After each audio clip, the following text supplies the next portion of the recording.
Baba erkek kan bilen mi? Çakçakçı erkek kan bilen o bu mesele çaylar bilmeyen kalmaz.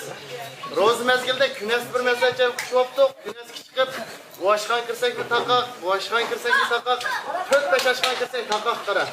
Erkek kan dekadı fıka, kayıslı aşkan kırsak takak ya irşat. Dokmuşta, tüvenki dokmuşta bir kazakla toy kıyıttı. Aşlarının üygün küreyle bu kazak diyen yaman miman dost oldu. Üyü kırsakla töt kapan polonun üstü, lıklı göşüvası tuttu. Kayni kirkitme kara, makullu depli koyu kırsak, elimdar ballar. Depli şukur başlap digende töt kapan poluyla ülgüde güçüne geldi.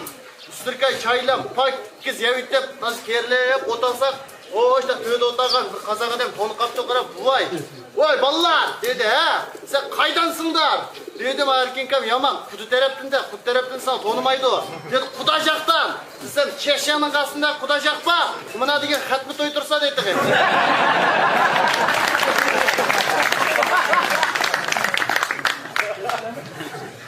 Abi sen çapçalayının ki Boşen idarda boşun hizmet edeyim. Hem de bu Boşay'dan ölgen kallarının ki köprek telefon kıldı ama. Ertegen saat töğütler tıklavasam telefon kıp Kazak yoldaşlar ve irşat ba dedi he. Sen bana kara sihirim ölgön çatır dedi. Ya ağa ölgen de telefon bulaysın ba ölmüyorgen maldı kayıp körüyoruz Boşan'a kayıp ötküzemiz. Dep kılavasam 5,5 yıl Uygurlar telefon kıldık Uygur akilerimiz. Ve irşat ba dedi he. Sabah kızıl kalam ölgül vardı dedi. Ya ağa ölgen telefon kıla. Dep kulağında ölgen telefon kıl degen gep kallamı sınketi de kıra. Kılavasam ölgen telefon kıl, ölgen telefon kıl dep. 4-5 gün aldı bir mesleği çayını kayıt kazı çarçap kılavasam adam telefon kıptı ettiğe saat 6'da. Ve irşat ma dedi he. Sabah buğan özgür vardı dedi ölgen telefon kıl.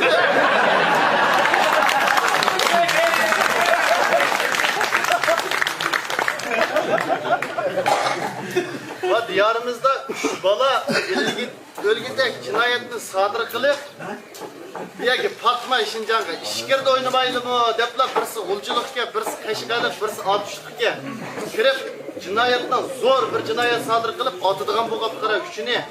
Hadi üçşanların atımız bugün 1500 koydun okunun tapşırınla, ülkelerinle telefon kılınla 1500 koy kumba ötüfensin onun dikisilen atımız. Birinci gulculuk balık telefon kılışını ötüke kaptı. Kıla kısa mı kılsa, kımsa mı kılsa diyen ki gulculuk balık telefon kaptı. Ve dadam mı? Sıpa mısın sakam? Pek hayat mısın? Sıpa dadam, işinde atkılı vatıdı zor cinayetten birini sadır kıldık. 1500 so'm okunun pulunu atsılayken.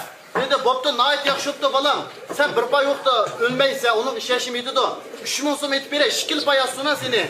Hep 3000 so'm etip berip doğru. Şikil kaşkalık kelgende, ölgüdek sesi yakıldı kaşkalıklar. Endi ben telefon kılmasam boptu kendiniz, çoğun kılısılar telefon. Hep kaşkalık balık oluq telefon hep datsız telefon kıptı. Ve dada, mişinde zor cinayetten birini sadır kıldık, 1500 so'm okunun pulunu etinla. Mesela, hem de balam, 1500 so'm assam atay. Bir pay yoktu ölmey kalsan yaman buldu balam. 1500 so'm puldan sizini bir zembrek kılasın ya balam. 1500 so'm etip yattı kara. Üçüncüsü at şu oyun özanla bilisler. Men telefon kımısamı bol diyem de. Biz kılığını çokum kımısamı bombayı da atışık balık oluq telefon deyip atsız telefon kaptı. Ve adam ben işte cinayetin yamını sadır kılıp 1500 so'm at kılıp atıdı. Hazır kumbavasınız adı dike. Desi 750 koyuluk okluyor mu ki baba? Apanın çayları var. Hem bu 1500 so'mga negi var mı? Biz abal ölmem dememiz da kanda kılmaz. Ölüş ne? Ölüse. Ha kaşkalık ağinanı attı mı atmadı mı? Siyah saçını atkanda aldırtırıp aldı gidelim.